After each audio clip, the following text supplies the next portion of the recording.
Hello, Anne Marie with Healing Within Wellness, owner and practitioner. And today I kind of got to wondering what is in people's mental health toolbox.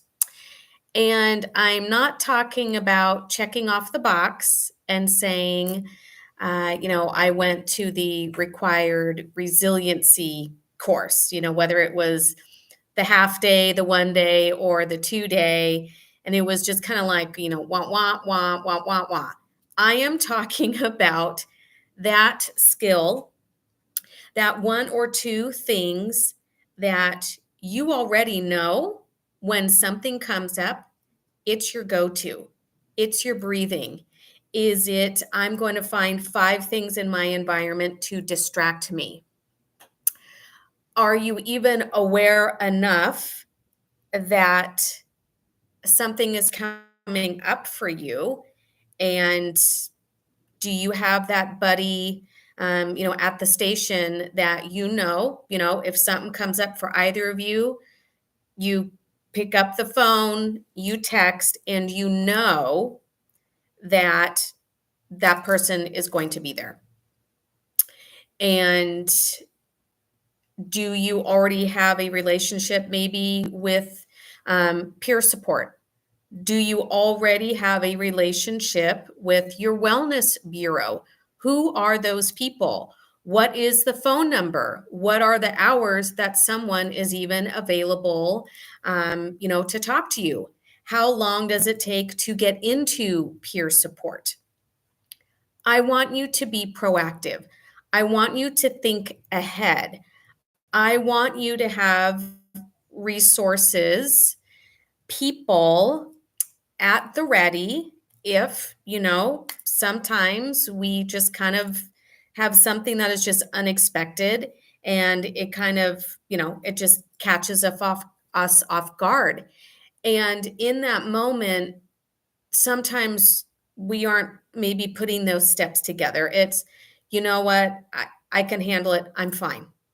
And what is that? It's the pushing away or it's the pushing down. And I want these resources and I want these things in place already for you. That I want you to already be doing the the nervous system reset breathing, the soft belly breathing. If you don't know, just really quick, it's breathing in through your nose while thinking the word soft, breathing out to your mouth while thinking the word belly. And as the breath comes into the nose, soft, and as the breath comes out to the word belly, you can let any thoughts come in and let them go. Letting thoughts come in, letting them go. The breath comes in and the breath goes. That situation comes in, the situation goes.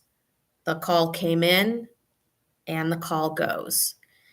And that's just one really quick something you can do anywhere. Nobody knows you're doing it. Okay. For those, maybe bigger things.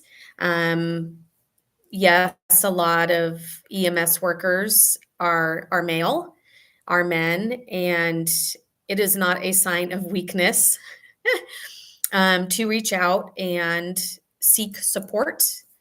Also, women, please, if again, just something comes up, again, who is that person that you are going to reach out to? Please attend your debriefings. Those are really, really important. There's only so much that the mind and the human body can take, and we need a place, we need a system um, that we know that we can rely on to talk or to process out some of these work related things. And that is the mission and vision here for me at Healing Within Wellness in Las Vegas, that I am a place for first responders to come. So dispatchers, police, fire, EMTs. I have groups and groups of 16 in a designated space for you, that it is safe space. It is, a no judgment zone, that you can come and is safe. And again, if you can't get into peer support, you can't get into your wellness bureau, whatever that is, or you don't want to go there, um, you know, again, I am an option for you. Um, but I want these things in place for you. Please don't wait.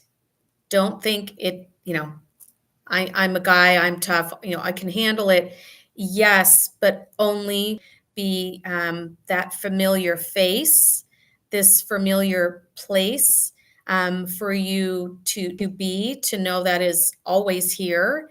And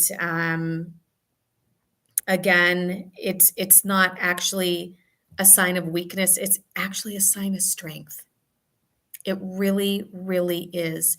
We are not meant to carry backpacks of burdens. We're not.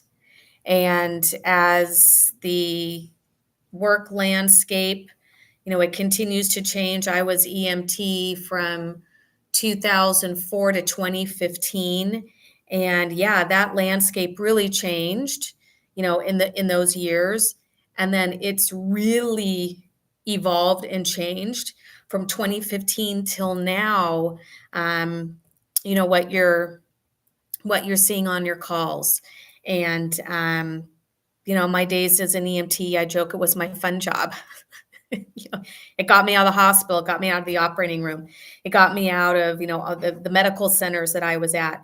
So for me, I got to drive around. I had a partner, and we would just crank out shifts like nobody's business. So I have a very different perspective, um, of the job, when I was working in EMT in California. So I know the job, and again, I just really want to support you and just really take inventory. What are your mental health skills in your toolbox? And you could just do it right now. If I asked you what it was, you can get in and do it, boom, just like that. So really take note of how you care for your mental health on the daily. And if you need suggestions, I'm really good at customizing skills and things. Of course, for groups and agencies. But if you're looking for something specifically for you, I would love to have that conversation with you, and have these things in place. And that's how we build resiliency. I like to be preventive. I like to be supportive. I like to be empowering. And when we are prepared, then things go much better, right? We have a ton of scenarios under our belt. We do hours and hours and hours of training, right? So we're ready. Well, we need to be ready for our mental health. It's the exact same thing, where you're already running the scenarios, right? Now we need to equip you with exactly what you need for your mental health scenarios. And what's we can have fun with it, and just what's your ladder going to be, what's the hose going to be, what are the tools that you have in place, what are those skills, what do I need to better equip you with. Those are the conversations that we need to have, that maybe aren't happening. And just because you went to a resiliency class, just because you went to the required hours, or the such and such, that your department made you do, it may not be enough. That's what I'm saying. So would love to support you. And any questions, my website is www.healingwithin.us.